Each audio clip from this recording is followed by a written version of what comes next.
తిరుమల శ్రీవారిని ఏపీ మంత్రులు రోజా, గుమ్మనూరు జయరాం దర్శించుకున్నారు. ఉదయ దర్శన విరామ సమయంలో స్వామివారిని దర్శించుకుని మొక్కులు తీర్చుకున్నారు. అనంతరం రంగనాయకుల మండపంలో వేద పండితులు ఆశీర్వదించి తీర్థ ప్రసాదాలు అందజేశారు. మంత్రి రోజా రాష్ట్ర ప్రజలందరికీ శ్రీకృష్ణ జన్మాష్టమి శుభాకాంక్షలు తెలియజేశారు. ఇండియా పేర్లను భారత్గా మార్చడంలో ఎలాంటి తప్పు లేదని, భారత్ పేరు దేశ ప్రజలందరికీ సుపరిచితమైందని రోజా అన్నారు.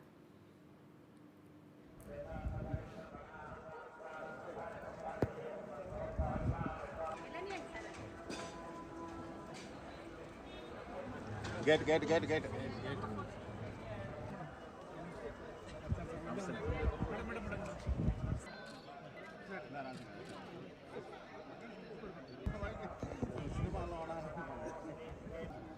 ముందుగా అందరికీ శ్రీకృష్ణ జన్మాష్టమి శుభాకాంక్షలు. కృష్ణుడి ఆశీస్సులు అందరి మీద ఉండాలి. అందరూ సుఖశాంతులతో సంతోషంగా ఉండాలని మనస్ఫూర్తిగా కోరుకుంటున్నాను. మార్చడం వల్ల తప్పు ఉంటుందని నేనేం అనుకోవట్లేదు.